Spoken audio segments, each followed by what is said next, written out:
Hi, my name's Suzanne Day and I run a charity and a business for stopping domestic violence, and I'm also a healer. And today I've got some information about what are flying monkeys. And the term is used by psychologists to describe people who are used to target another person. And these monkeys will target an alone person as a group, and it's almost like mob mentality to take them down.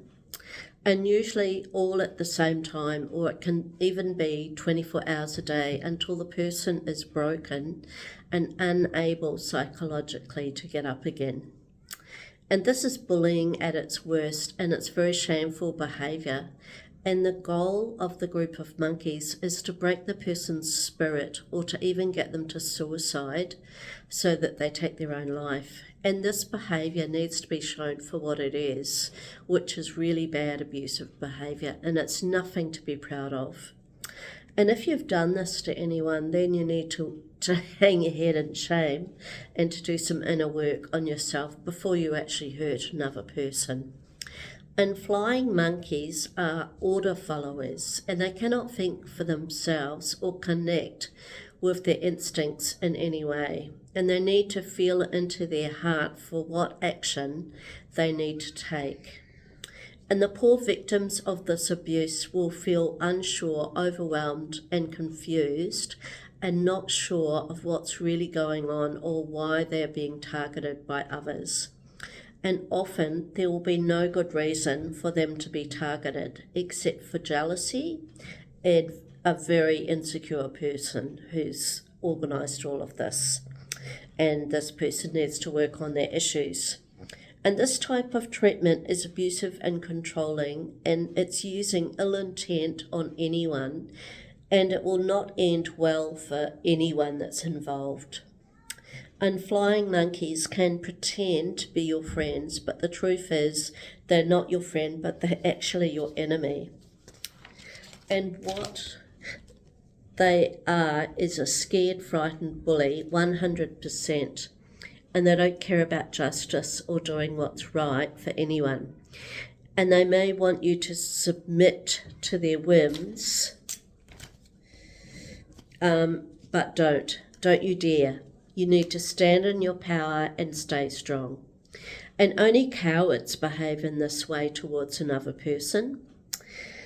And the leader bully will cheat and lie about you to target you in this really disgusting, horrible way. But if someone says this is about someone, they need to speak to the person involved about the problem, not spread gossip to groups of people about it, as this does not solve the problem at all. And if you really have a problem with a person, then speak to them one-to-one and sort it out. And also get evidence as to what's going on, and don't just believe the messenger, as this person could be the actual problem. And you need to always ask for the evidence about an incident, as you may be spreading gossip about another person, which is not good for you or anyone.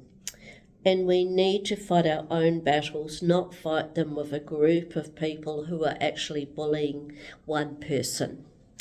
And often this type of behaviour is done behind the scenes, so it's not obvious as to what's really happening.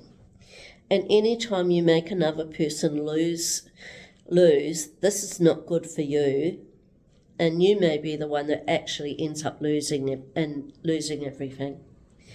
And creating a witch hunt on another person is not good behaviour.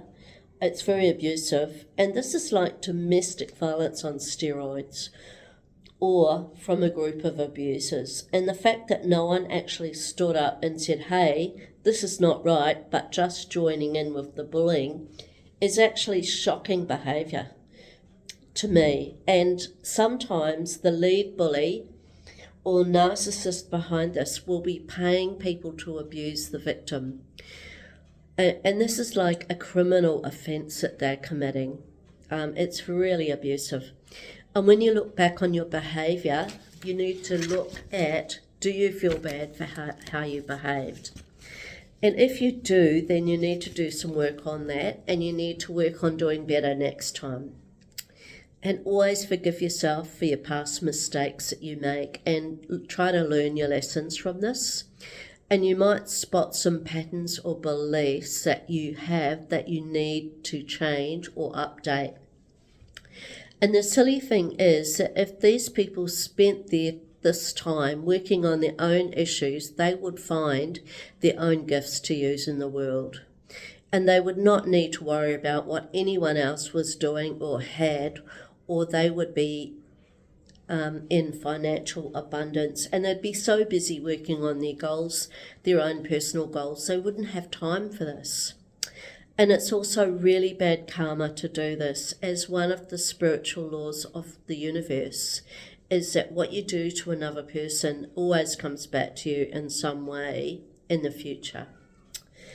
And you, the victim of this abuse, are not in the wrong, but you can still do some work to assist you to handle the abuse better, like working on your boundaries, your self-esteem, getting support for yourself, maybe seeing a counsellor.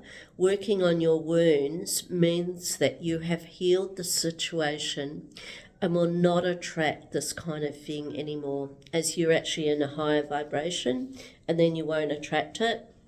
And these are all good actions to take to help you to do better, and so that you're no longer in this situation. And my websites and YouTube channel are www.stopalldomesticviolenceinc.com, www.stopalldomesticviolence.com for the business, and my YouTube channel is Suzanne, capital S, Suzanne, Suzanne, Rosemary, capital R, Osemary, and then Day, Day. And for more information about domestic violence or abuse, you can look at all these different sites. And if you like this video, you can push the like button, and you can also subscribe to our channel. Thank you.